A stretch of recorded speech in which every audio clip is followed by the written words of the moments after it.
Now, can you pull that video up for me, play it from the beginning? 3 reasons why Christianity is not the white man's religion.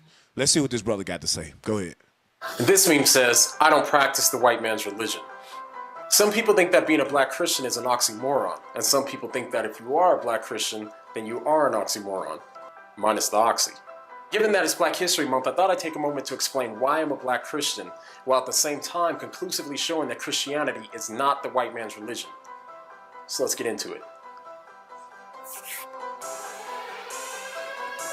Why is Christianity not the white man's religion? Let's hear what he got to say, see if it's any different from anybody else. So this meme is referring to Christianity when it talks about the white man's religion.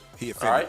Now there's at least 3 ways to understand what people mean when they say that Christianity is the white man's religion. One way to understand this is that Christians are mostly white men. Now since this first point deals with statistics, we can go ahead and keep this one quick and simple. For those of us who have never looked at the statistics, we might think that Christianity consists of mostly white males. But factually speaking, that's just incorrect. Christianity is not mostly white or male. There's more Christians in Africa right now than there are in America. And we're going to get to that later on. But in the meantime, just know... I've been to Africa 5 times in the last 2 years. And they serve white Jesus in Africa. It was forced on them. All right? They were colonized. Colonialism taught them this religion. You understand? So when you say stuff like that, you need to fact check first, right? There's more Christians. That's because there's more people in Africa than there are in America. Right. Two or three African countries is bigger than the whole United States of America, bro. If you take Nigeria, Sierra Leone, Ghana, and Liberia, just those 4, it's bigger than the whole United States as far as population is concerned. One city that we went to, Freetown, Sierra Leone, that's over 1 million people in that city. It's only 1 million people. It's over 1 million people. We got 4 million people in the state of Mississippi. You understand? That's just one city in one country in Africa. So please, brothers, do some research, like real research. Okay, go ahead. That Christianity is not mostly white. So the first point is Christianity is not the white man's religion, factually speaking. Now to the second reason. Another way to understand the claim that Christianity is the white man's religion is the reference to the fact that Christianity was given to blacks by white slave masters during the slave trade. In other words, the reason why blacks came to accept Christianity in the first place is because it was beat into them by slave masters who used Bible verses in order to get them to be obedient. Therefore, I don't understand how you admit that and then say it's not the white man's religion. Bruh. We ignorant. Go ahead. What you about to say? Go ahead. I say because you love Esau. Right. You love your master. That's all it is. You love master. That's Stockholm Syndrome. Hey, real quick, pull up the picture I just posted. It's the Israel United in Christ man-made religions poster that we use at camp. I want to pull this up real quick. Because a lot of times brothers say that Christianity is not the white man religion, but then in the same breath, we'll ask them, okay, well, who started each sect of Christianity? And they'll say, oh, that was a white man. So how it ain't his religion? Right. He started it. How? You ignorant. Bruh.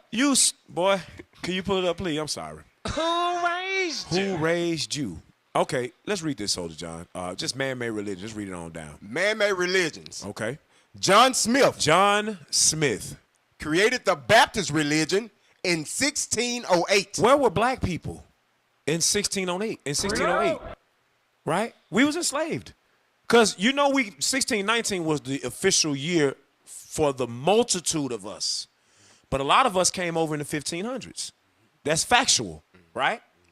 So in 1608, many of us were enslaved, and our brothers, the Northern Kingdom, were colonized. So that's the white man's religion. Go ahead.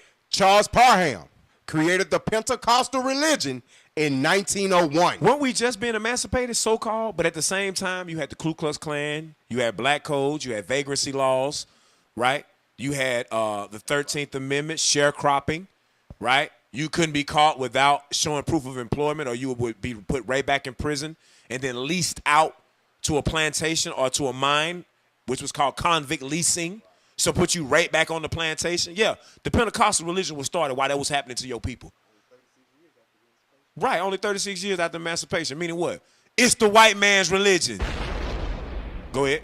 Joseph T. Smith created the Mormons religion in 1830. In 2 Nephi chapter 5, verse 22, I believe, it says that our black skin is a curse. In 1830, 35 years apparently before slavery was abolished, your slave master created a religion called Mormonism.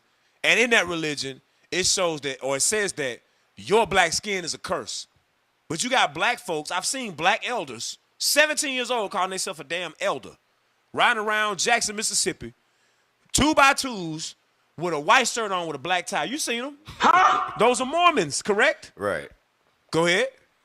Charles T. Russell created the Jehovah's Witness religion in 1872. So while you were getting convict leased, you understand, and being forced to sharecrop so you wouldn't leave the plantation so you could just continue to work on the same plantation you just worked for free, they were creating a religion called the Jehovah's Witnesses. Go ahead. William Miller created the Seventh-day Adventist religion in 1863. And in 1863, 2 years before the quote-unquote Emancipation Proclamation, they started a religion called Seventh-day Adventist. You understand? So give me that real quick. And the heart of every one of them is deep. Psalm 64 in verse 6. Your slave master already set these religions up prior to your enslavement being over. Meaning they were going to do what?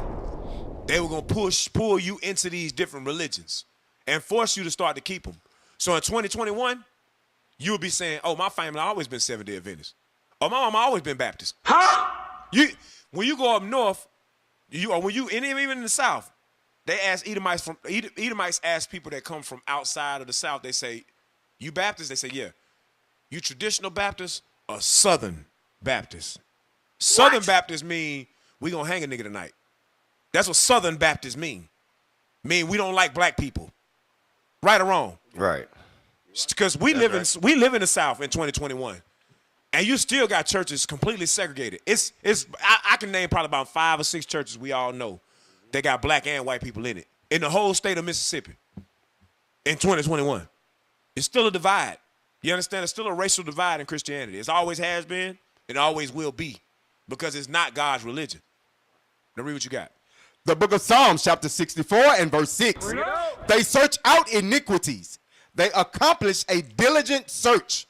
Both the inward thought of every one of them and the heart is deep. Go back to the poster real quick. This is how you know they search out iniquity.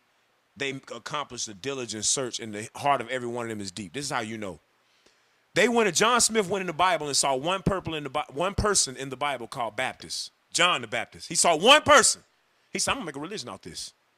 Bruh. And they going to get baptized, dumped in the water because John did it. But Christ said John's ministry must decrease so mine can increase. Right. That's right. You got the Pentecostal by Charles Parham. He read Pentecostal one time in the Bible in Acts chapter 2, and he started a whole religion saying you can speak in tongues. That's coming from God. The Mormons, he don't even read the Bible. They got a book of the Mormons. They don't even read the scriptures. Bruh. You know what I'm saying? He said the backstory on that is he supposedly found some gold tablets under his shed out behind his house somewhere. Wow. And that was supposedly the Bible that they used today. Oh, God. I didn't know that. What? All praise. You taught me something. I didn't even went that deep into it. All praise. Charles T. Russell, he saw in the Bible in certain times where it uses the word Jehovah, like in Psalms 83, I believe it's verse 19, right? It says only Jehovah is thy name or something like that. You don't have to read it.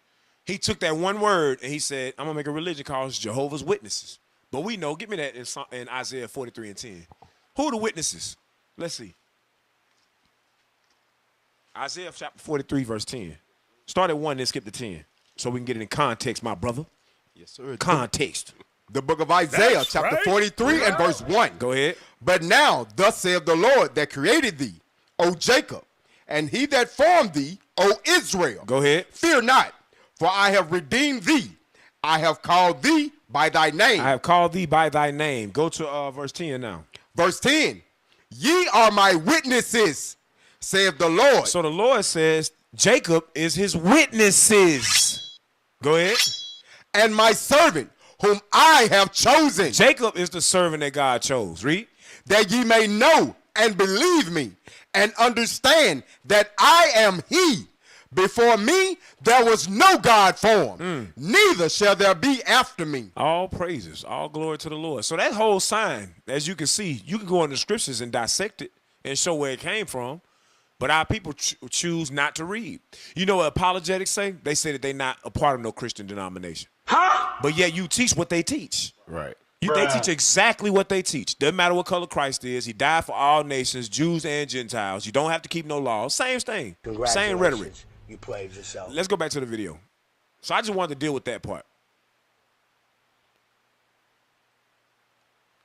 From white men, and it was forced on blacks to keep them obedient and submissive. So with this claim, if we go back in history, it's both true and false. So what do I mean by that? Well, it's true that some slaves at that time were introduced to Christianity from their slave masters. Now, this is something as a black man that I can understand why people would find the thought of blacks accepting Christianity to be offensive. Just the thought of our ancestors being given a belief that was used to manipulate them into being submissive to abuse is emotionally tough. So in that way, the claim is true.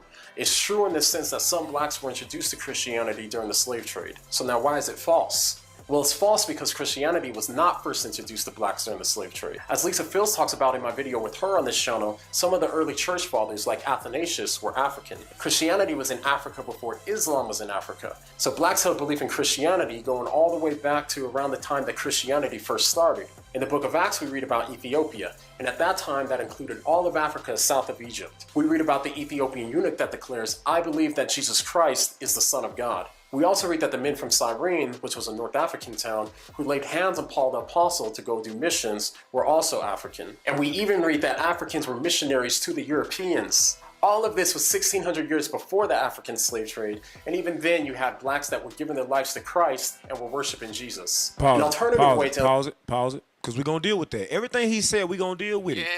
Because, like I said, they always try to use that Christianity was in Africa before we came over here on the slave trade, but what type of Christianity? Right. It's not what you know today. And this is why America is a bubble, man. Our people in America live in a freaking bubble, right? They don't know anything. Stupid. Like you dumb. You understand? Like you only know what's here. But when you leave here, you start seeing all kind of ancient relics of black forefathers like Paul, Barnabas, Christ. You start seeing all, you got to go to another country to see these things. But you've been in America your whole life, and you're going to try to talk about what's going on in Africa. Right. Your slave master taught you that. You understand? All that come from your master. Stupid. Now, we're going to deal with it. Give me Acts chapter 11, verse 26, and y'all jump in on this if y'all want to. Y'all jump in on this thing. Acts chapter 11, verse 26. Let's start off there.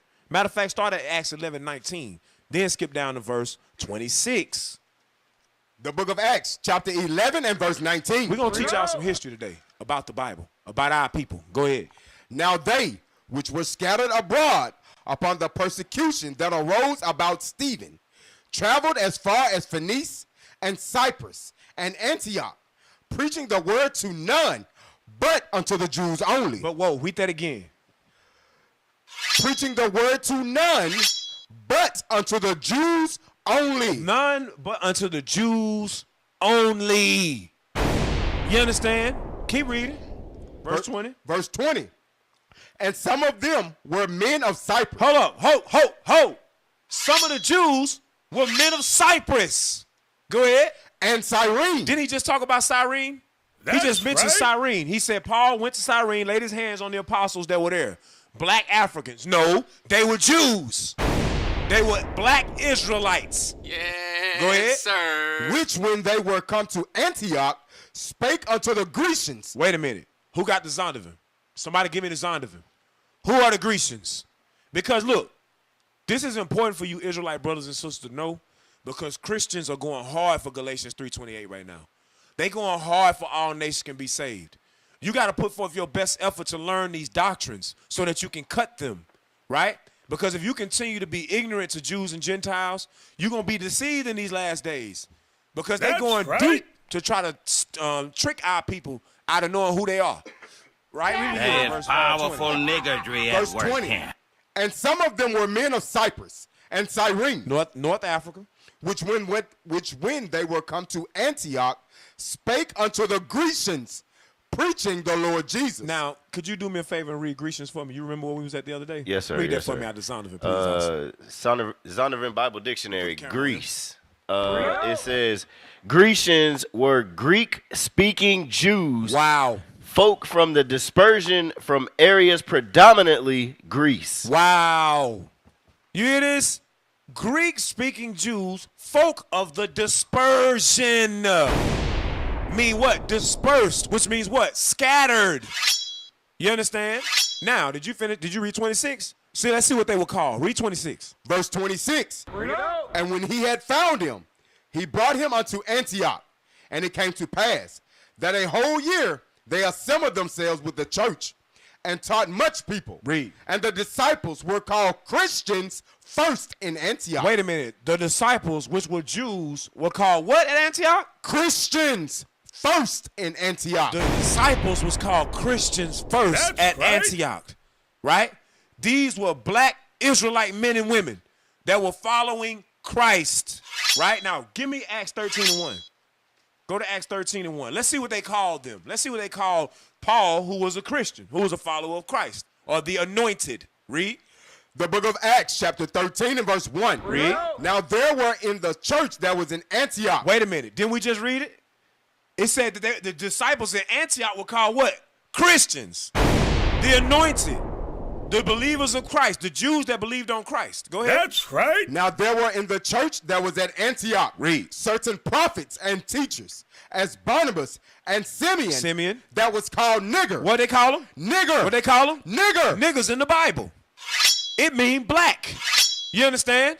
So those Christians that were in Antioch, that were disciples of Christ, that were Jews, were black. So black, they say, yeah, them some niggas. That's They right. dark. Because nigga mean dark, it ain't black. Right. Right? Damn, son, where'd you find this? Keep read. And Lucius of Cyrene. Whoa, where was Lucius from? Cyrene. Cyrene is North Africa. We just read it. He just said it up there. Right. Go ahead. And Manaen, which had been brought up with Herod the Tetrarch and Saul. So Herod, a Edomite, a Jewish convert, was in our schools, full of black people. You understand? Now, you had something you want to bring out on that? Go ahead. Yes, sir. Just the what his brother's going off at on this particular point of these so-called Africans, which we just proved were actually Israelites. That's right. He thinks the Jews are so-called white people. That's right. Get Jeremiah 14:2 for me. Let's just show That's that what that it ain't is. true. That's exactly what it He is. think the Jews is white folks. He thinks he himself is a Gentile. Stupid. But get Jeremiah 14:2. Yes, sir. The book of Jeremiah, chapter 14 and verse 2. Basic scripture. Read that. Judah mourneth, and the gates thereof languish. So Judah mourneth. The Jews are in mourning, and the gates thereof languish. Right? They don't have positive leadership. Read.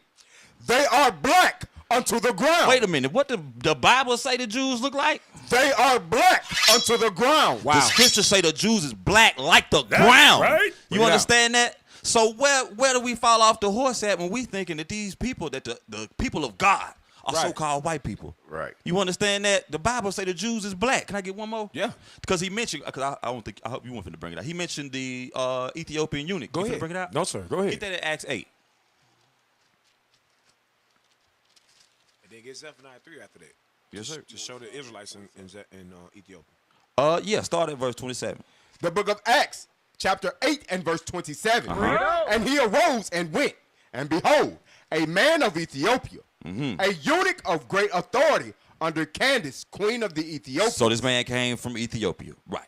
Read. Who had the charge of all her treasure, Uh-huh. and had come to Jerusalem for to worship. Now, why in the world would an Ethiopian, a so-called a Hamite, be in Jerusalem to worship? Right.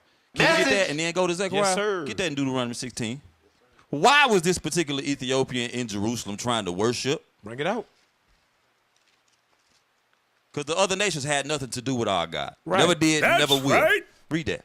The book of Deuteronomy, chapter 16 and verse 16. 3 times in a year shall all thy males appear before the Lord thy God. So it said 3 times in a year shall all thy males appear before the Lord thy God. This That's right. man, this Ethiopian so-called eunuch, he was in Jerusalem to worship, right? He was appearing before the Lord. Read Read out. in the place which he shall choose, in the feast of unleavened bread, In the feast of unleavened bread, that's your Passover. Bring it out.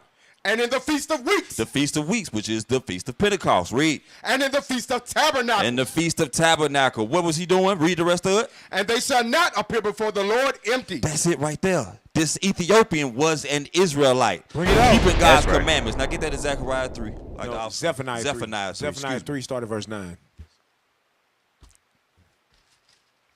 The book of Zephaniah, chapter 3 and verse 9. For then will I turn to the people a pure language. For all my Hebrew speaking folks, read. That they may all call upon the name of the Lord to serve him with one consent. Come on. From beyond the rivers of Ethiopia. Where? From beyond the rivers of Ethiopia. What a unit come from? Read it again. From beyond the rivers of Ethiopia. From beyond the rivers of Ethiopia. Our people were scattered in Ethiopia. Read. Go ahead. My suppliants, even the daughter of my dispersed, shall bring mine offering. There you go. Damn, son, where'd you find this? Hey, can I get one on that? I'm sorry, I ain't trying to take too much time. You got Acts 18? Acts 18 verse 2. Because what y'all gonna come to realize is that every time the Bible says Italian or Jew or Greek, or it's not always talking about white folks. Right. So read that. Read what you got. The book of Acts, chapter 18 and verse 2. And found a certain Jew named Aquila, born in Pontus. Born where? In Pontus. Read. Lately come from Italy. It was Jews living in Italy. Bring it it was out. Jews living in Rome. It was Jews living in Greece. It was Jews living in every, they were scattered in every nation. Read. With his wife Priscilla, because that Claudius had commanded all Jews to depart from Rome, and came unto them. Okay, so one more. Let me get Deuteronomy 4 and 27. Because we were scattered in every nation. So, of course, we're going to take on the customs of those nations. We're going to take on the names of those areas where we came from. Just like today, we call ourselves so-called African American. But you a Jew by bloodline. You not an African American. But that's what you calling yourself. This is where our citizenship is. Right. Read that. The book of Deuteronomy, chapter 4 and verse 27. And the Lord shall scatter you among the nations, and ye shall be left few in number among the heathen. He shall scatter you among the nations. The Right. Jews was scattered. The Jews was calling themselves other countries' names. Finish that out. Take it out. Whither the Lord shall lead you. So that's all. We used to scream black power while Heron was pushed.